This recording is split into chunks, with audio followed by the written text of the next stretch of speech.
ఈరోజు వీడియోలో డిఎడ్ మొదటి సంవత్సరం ప్రాథమిక స్థాయిలో భాషాభివృద్ధి అవగాహనలో అంతర్జాతీయ అవగాహనకు భాష గురించి తెలుసుకుందాం. మనిషి తను నివసిస్తున్న ప్రాంతమే ప్రపంచం, తను మాట్లాడే భాషే సంపూర్ణ భాషా పరిజ్ఞానం అనే భావనలో ఉండకూడదు. ఈ సంకుచిత ఆలోచనల నుంచి మనిషి బయటపడాలి.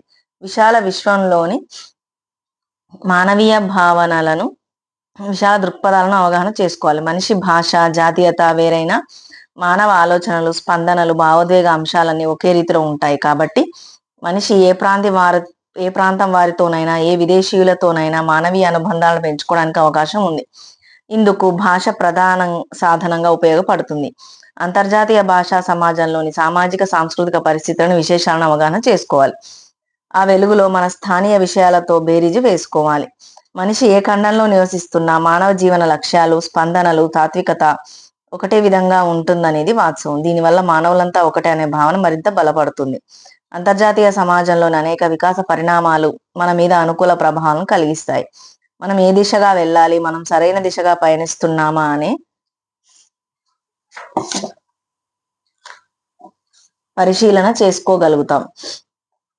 ఇతర భాషా పరిజ్ఞానం ద్వారా స్నేహ సంబంధాలు పెరుగుతాయి. జ్ఞాన పరిధి విస్తృతం అవుతుంది. ప్రపంచమంతా వసుదైక కుటుంబం అనే భావన బలపడుతుంది.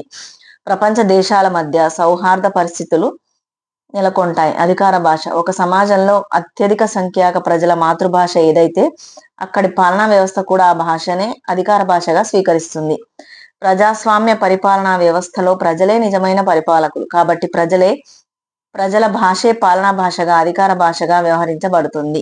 సహజంగా మాతృభాషే అధికార భాషగా నిలబడుతుంది. ప్రపంచంలో ఏ దేశమైనా, రాష్ట్రమైనా పరిపాలన నిర్వహించడానికి ఒక అధికార భాషను కలిగి ఉంటుంది.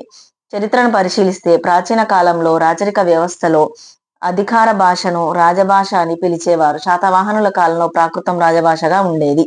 తర్వాత తెలుగు ప్రాంతాన్ని పరిపాలించిన ఇక్ష్వాకులు, బృహత్రలాయనులు, శాలంకాయనులు, విష్ణుకుండినులు, పల్లవులు మొదలగు రాజవంశాల కాలంలోనూ ప్రాకృతమే రాజభాషగా చలామణి అయింది.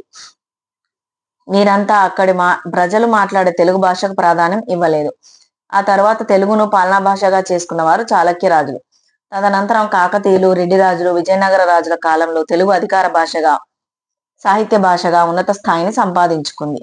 కాలక్రమంలో దేశం మహమ్మదీయులు, బ్రిటిష్ వారి పరిపాలనలోకి వచ్చాక ఉర్దూ, ఆంగ్లం అధికార భాషలు అయ్యాయి. దీనితో ఆయా అధికార మాతృభాషల ప్రాధాన్యం కోల్పోయాయి.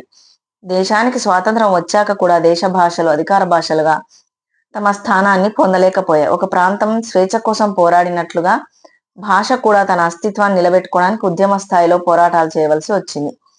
భారతదేశంలో భాషా ప్రయుక్త రాష్ట్రాల నిర్మాణం జరిగింది.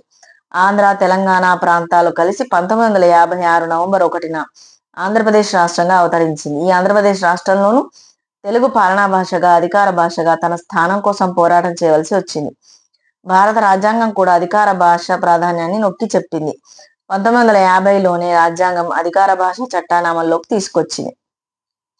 1956లోనే అధికార భాష చట్టం తెలుగుదేశంలో ఏర్పడవలసి ఉండింది. ఎందరో మాతృభాషాభిమానుల ఆందోళనలతో, ఉద్యమాలతో 1966లో ఆంధ్రప్రదేశ్ అధికార భాష చట్టం ఏర్పడింది. 1974లో తెలుగు అధికార భాషా సంఘం ఏర్పడిన దానికి పరిమితమైన అధికారాలు మాత్రమే ఉన్నాయి. అధికార భాషా సంఘం అధ్యక్షులుగా వ్యవహరించిన వావిలాల గోపాలకృష్ణయ్య, వందేమాతర రామచంద్రారావు, సి నారాయణ రెడ్డి, కొత్తపల్లి వీరభద్రారావు, నండూరి రామకృష్ణమాచార్య, పి యశోధారెడ్డి, గజ్జల మల్లారెడ్డి, తూమాటి దోనప్ప, ఏబికే ప్రసాద్ మొదలైన వారు తెలుగును అధికార భాషగా అమలు చేయడానికి అనేక విధాలుగా శ్రమించారు. నేటికి తెలుగు భాష అధికార భాషగా అమల్లోకి రాకపోవడం ఒక కంఠోర వాస్తవం. తెలంగాణ రాష్ట్రం ఆవిర్భావమైన తర్వాత తొలి అధికార భాషా సంఘం అధ్యక్షులుగా డాక్టర్ దేవులపల్లి ప్రభాకర్ రావు నియమితులయ్యారు. వారి ఆధ్వర్యంలోనైనా అధికార భాషగా తెలుగు అమలు కావాల్సిన చర్యలు తీసుకుంటారని ఆశిద్దాం.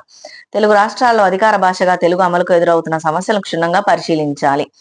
ఆ సమస్యల పరిష్కారానికి అవసరమైన విధానాలను ప్రభుత్వ సహకారంతో రూపొందించుకోవాలి. ప్రజల భాషలో జరిగే ప్రభుత్వ పాలనా కార్యక్రమాలు అభివృద్ధి దిశగా నడుస్తాయనే వాస్తవాన్ని గుర్తించేటట్లుగా భాషా సంఘం కృషి చేయాలి. అందరూ చిత్తశుద్ధితో తెలుగు భాష పట్ల అభిమానాన్ని, ఆదరణ చూపినట్లయితే అధికార భాషగా తెలుగు అమలు నోచుకుంటుంది. ఇంతటితో మొదటి అధ్యాయం పూర్తయింది.